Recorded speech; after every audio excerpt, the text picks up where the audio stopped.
Hi అందరికీ ఎలా ఉన్నారు? నేనైతే చాలా చాలా బాగున్నాను. Welcome back my YouTube channel Telugu girl Pallavi. అందరు వీడియోస్ చూస్తున్నారు కానీ సబ్స్క్రైబ్ చేయట్లేరు, చేసుకోండి. ఇంకా ఈరోజైతే మనం బచ్చల కూర పచ్చడి ఎలా చేయాలో చూసేద్దాం. 5 ఇంగ్రీడియంట్స్తోనే నేను ఈ పచ్చడి చేశాను. చాలా టేస్టీగా ఉంది. మీరు కూడా ఒకసారి ట్రై చేయండి. ఇలా చాలా తప్పకుండా నచ్చుతుంది. ఇంట్లో వాళ్ళందరికీ మంచిగా తినొచ్చు.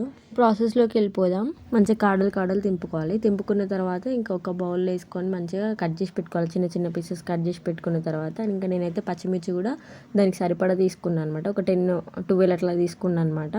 తీసుకొని అవి కూడా పక్కన పెట్టుకొని ఒక ప్యాన్ అయితే పెట్టుకున్నాను అనమాట. స్టవ్ పైన ప్యాన్ పెట్టుకొని అది హీట్ అయిన తర్వాత పచ్చిమిర్చి వేసిన. ఫస్ట్ అయితే పచ్చిమిర్చి వేసి వేపుకున్న తర్వాత కొంచెం గోలిన తర్వాత అప్పుడు ఆయిల్ వేసుకోవాలన్నమాట. ఫస్ట్ అయితే మొత్తం చిల్లి మీద పడుతుంది.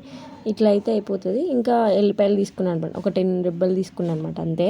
గోలిన తర్వాత ఇట్లా పక్కకు తీసి పెట్టుకోవాలి. తీసి పెట్టుకున్నాక అదే ప్యాన్లో మళ్ళీ ఆయిల్ వేసుకొని బచ్చల కూర అయితే యాడ్ చేయాలి. దాంట్లో యాడ్ చేసి మంచిగా కలుపుకొని పెట్టుకోవాలి. పెట్టుకున్న తర్వాత మంచిగా కలుపుకొని ఇంకా మూత పెట్టేసి మధ్యలో అయితే క్యాప్ పెట్టుకున్న తర్వాత మధ్యలో కలపెడతా ఉండాలి. పచ్చి వాసన పోయేంత వరకు ఫ్రై చేసుకోవాలన్నమాట. మంచిగా దగ్గరికి అవుతుంది. అదే ఆయిల్ పైకి తేలినప్పటికి ఇంకప్పుడు తీసి పక్కన పెట్టుకున్నాక అప్పుడే మిక్సీలో వేయొద్దు అనమాట. కొంచెం చల్లారిన తర్వాత వేయాలి. ఇప్పుడైతే మనం వేపుకునే ముందుగా అయితే పచ్చిమిర్చిను ఎల్లిపాయలు వేసుకున్న తర్వాత మనం కొంచెమే చింతపండు యాడ్ చేయాలి.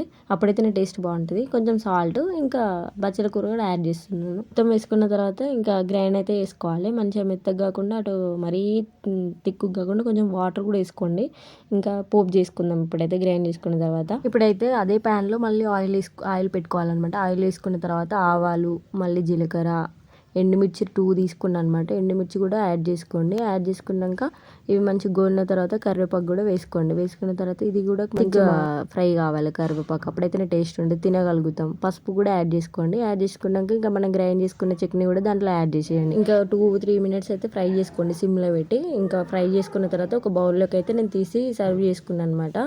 సర్వ్ చేసుకున్న తర్వాత ఒక చిన్న ఆనియన్ కట్ చేసి పెట్టుకోవాలి. చిన్న పీసెస్ కట్ చేసుకున్నాక అవి అయితే నీళ్ళైతే ఇప్పుడు పైన వేసుకోవాలన్నమాట. ఆనియన్స్ అన్ని చిన్న పీసెస్ కట్ చేసుకున్నాక అవి వేసిన తర్వాత టేస్ట్ మాత్రం వేరే లెవెల్ అని చెప్పొచ్చు. బచ్చల కూర పచ్చడి అంటే అసలు మామూలుగా లేదు. వేడి అన్నంలో వేసుకొని తింటే బాగా అనాల్సింది ఎవరైనా. మీరు కూడా ఒకసారి ట్రై చేయండి. నెక్స్ట్ వీడియోతో మళ్ళీ మేము ముందుంటాను. Okay bye. సబ్స్క్రైబ్ చేసుకోండి మర్చిపోకుండా.